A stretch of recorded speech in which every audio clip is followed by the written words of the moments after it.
as you know, the theme of this year's summit is Transformative Tomorrow. And I think in introducing him, I'd like to say that this is one person when it comes to Indian cinema who's led transformation by example. This reflects in the work that he does. This reflects in the films that he makes. He's someone who's not afraid of taking risks when it comes to bringing about a change.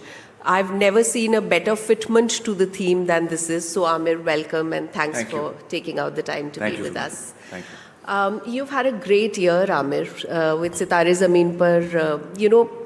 At least there was this notion that it's becoming very, very challenging to get people into the theatres.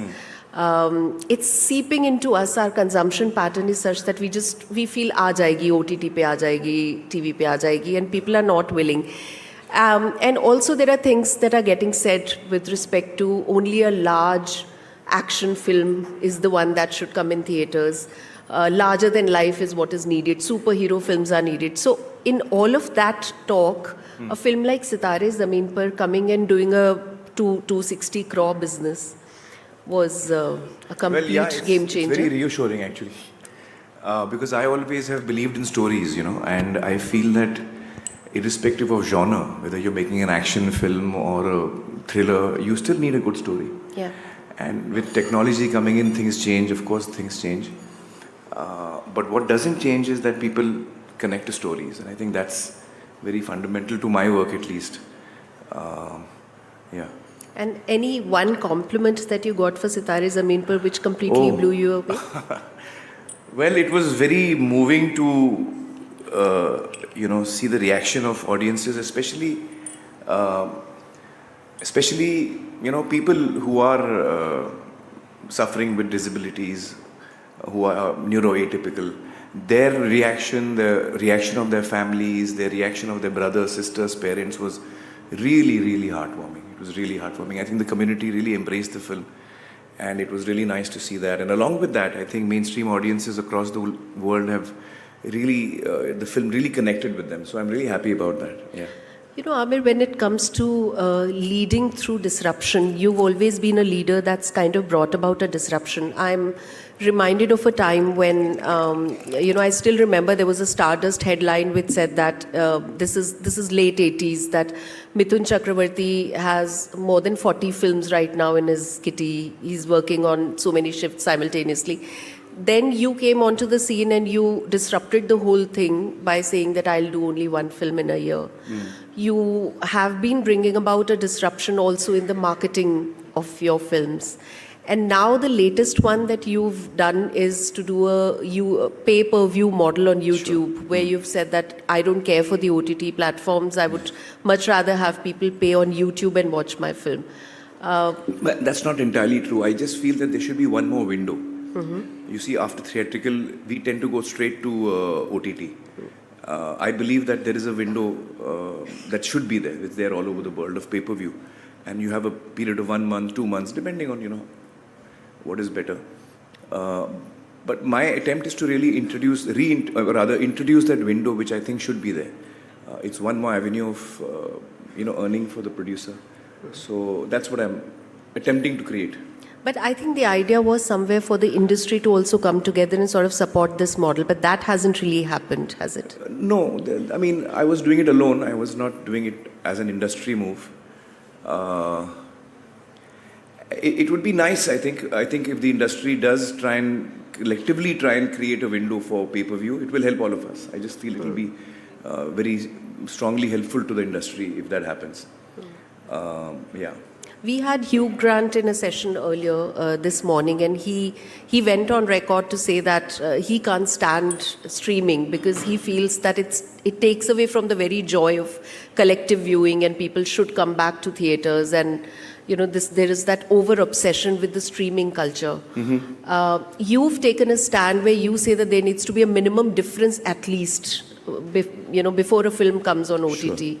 What do you think is that ideal difference? And actually, I'm not as judgmental as that. I feel that all platforms are good. I think that as an audience, I've enjoyed watching films on OTT and shows on OTT. I really think that we should, as an industry, reach a position as a market where we are mature enough that we allow the consumer to decide where he wants to consume, how he wants to consume, how he or she wants to consume. And that's what I think is the ideal thing.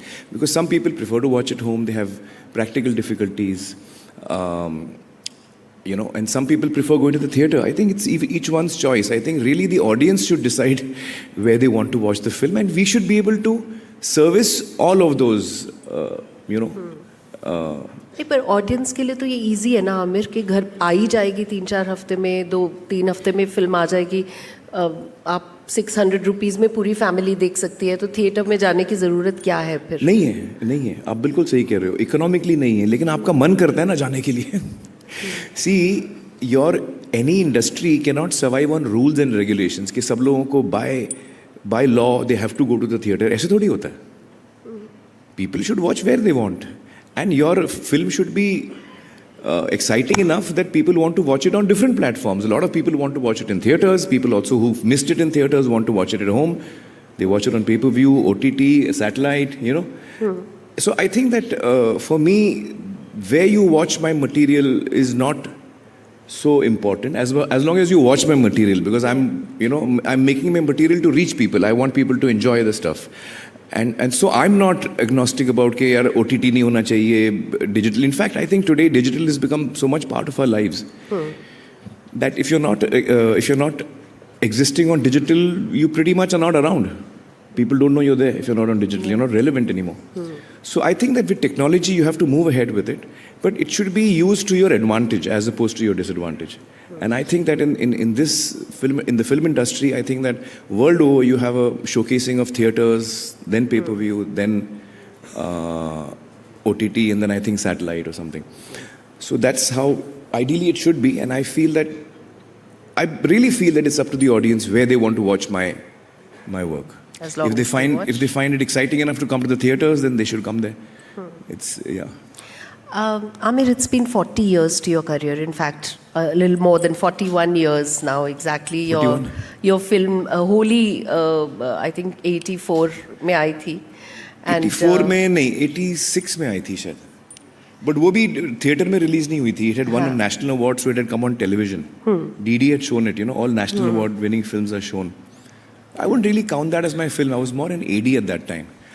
I would actually say I joined the industry in the year when I was 18, exactly when I was 18. I joined as an assistant director. So that was my first step in the film industry, not as an actor, and that was, I think, in 84. Yeah. It was in 84, I think, when I became an assistant. So 40 years, and we are talking transformation, and is there a particular incident or a particular decision that you've taken which you would say has transformed you or has been the most transformational?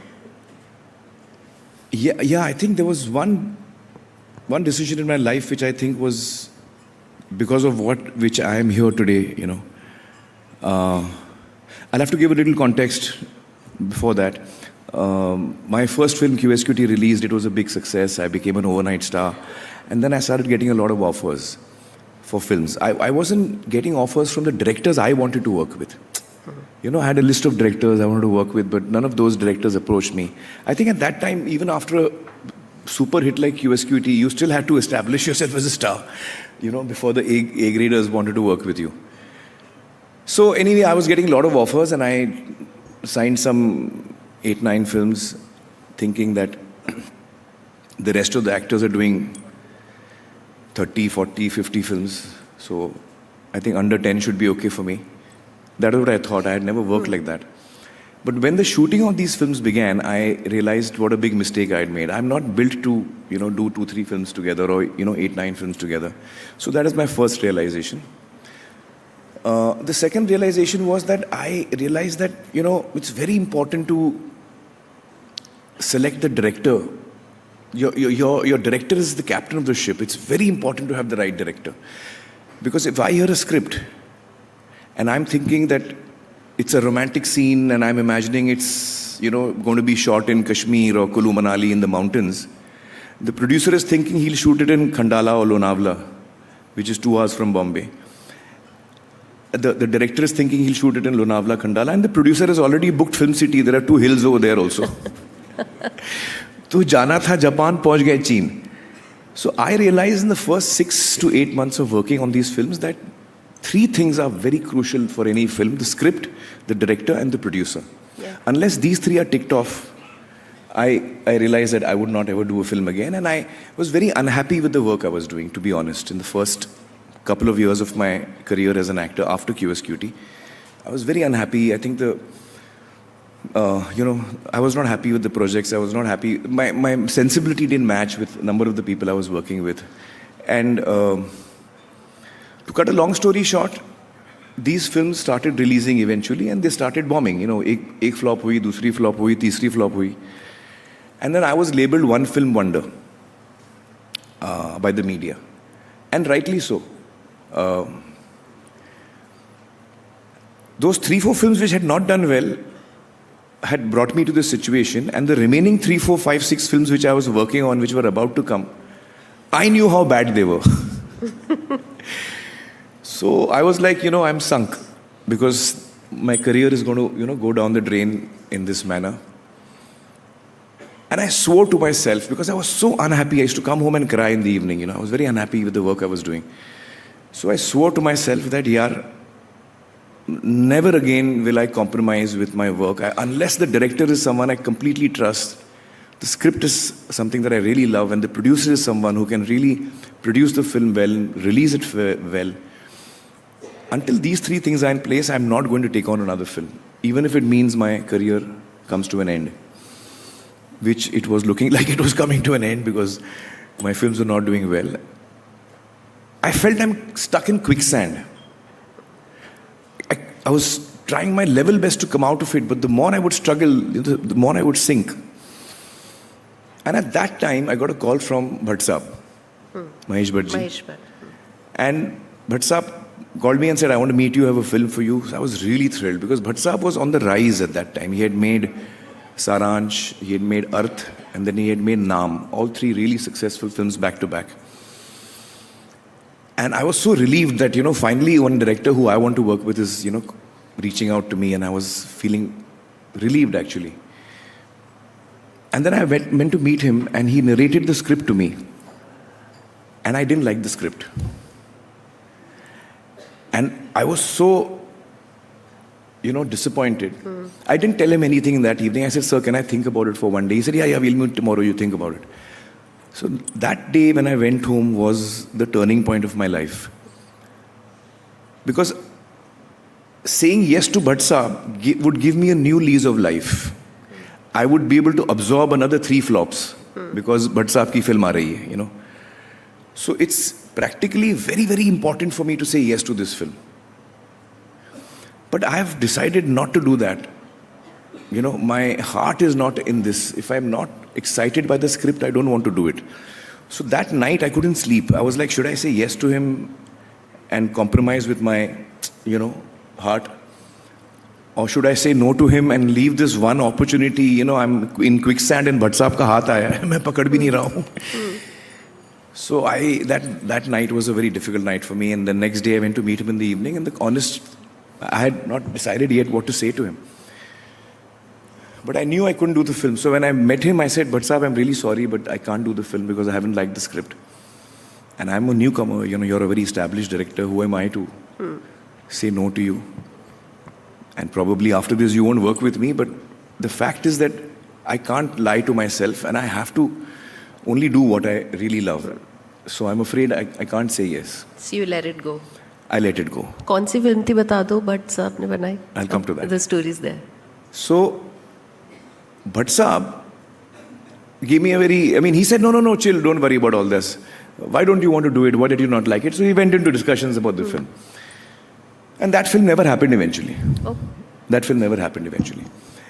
But what was really important was that when my back was against the wall, when I was at my lowest, when I felt my career is over and nothing is going to save me, even at that time, I had the conviction and courage to say no to something that I didn't believe in.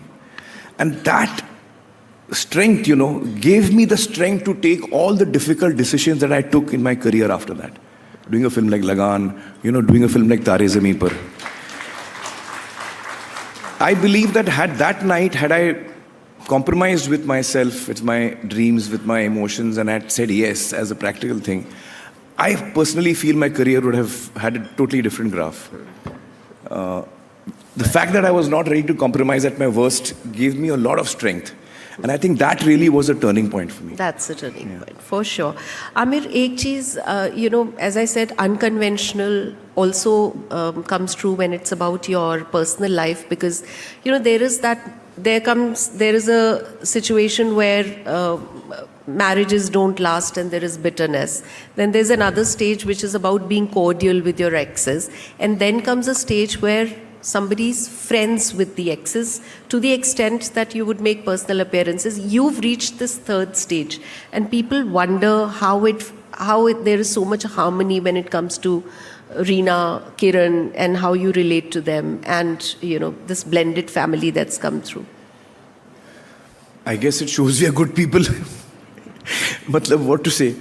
Reena is an amazing person. She's someone I've grown up with. I've spent 16 years with her, and the fact that, we fell apart as a husband and wife does not mean we fell apart as human beings. And I feel that there is a lot of love and respect in my heart for Reena.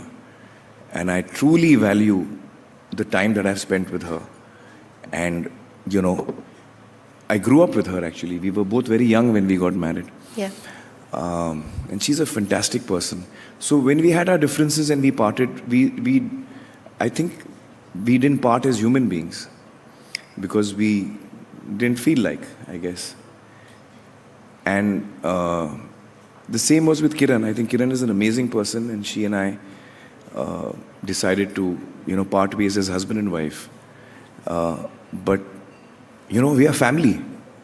And I'm not kidding when I say that. I really mean it. We are family. So Kiran, her parents, my family, Reena, her parents, we are all actually one family. Aamir, I asked, on social media, I asked your fans if there was one question that they would want me to ask of you. Actually, 2 questions, there was a tie, because all your fans wanted to know, you said you do one film in a year. So are you going to stick to that promise, and which is the next film? Oh. And they want to know about Lokesh Kangaraja's film and whether you're doing that. Yeah. So, see, my intention is to do one film a year. In fact, my emotion is also to do one film a year. But वो होती नहीं है यार. I don't know what to do. By the time I like something and by the time we work on it. So, yeah, I did say that I'll try and do one film a year. I'll try. This is what your fans ask. See, it depends on what films, which one. When I like something, I can't do a film if I don't like anything. Yeah. So I'll try. And what is currently Lokesh and I are supposed to meet up. I think last month we spoke, and he said he's coming to Bombay at some point. We'll go through the narration of that. So yeah, that's, as of now, on the cards. Okay, lovely. Aamir, if you had to sum up your 40 years in a sentence, the life that you've had, and one lesson, leadership lesson, that you would want to give to anyone who's listening, what would that be? Well, I'm not very good at giving advice. I can tell you how my life has been. My life has been, my journey in films has been one of a lot of curiosity. I've been a very curious person. I've wanted to learn all the time. I've challenged myself. I've challenged my colleagues. They have challenged me. So it's been a wonderful journey where I think I've learned a lot. I've met some very talented people who I've had the opportunity to work with. And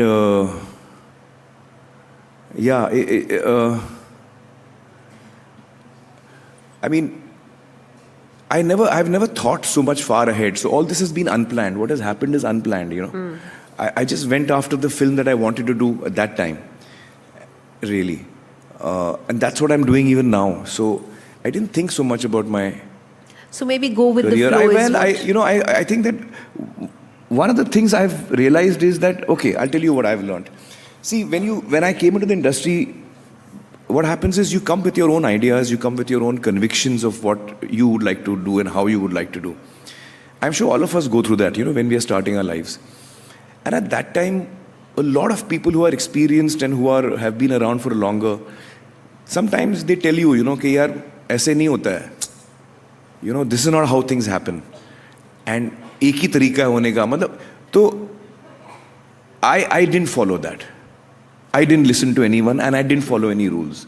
I did things the way I wanted to do. I broke the rules. I did what I believed. And so that's one thing I think that stood by me. Blindly, one should not just follow what is the routine. You should challenge the norm. You should believe in yourself. If you believe differently, you should also have the courage to follow it. Yeah. Great. Aamir, we just have a couple of minutes left, and I don't know if all of you know him as a lovely, wonderful actor, but I don't know how many of you know that he also sings really well. And this is a surprise request, but if Aamir, you could end this on a sweet note and sing a couple of lines for us. See, I don't sing well. I just love singing. So I have a good time. I don't know about you all.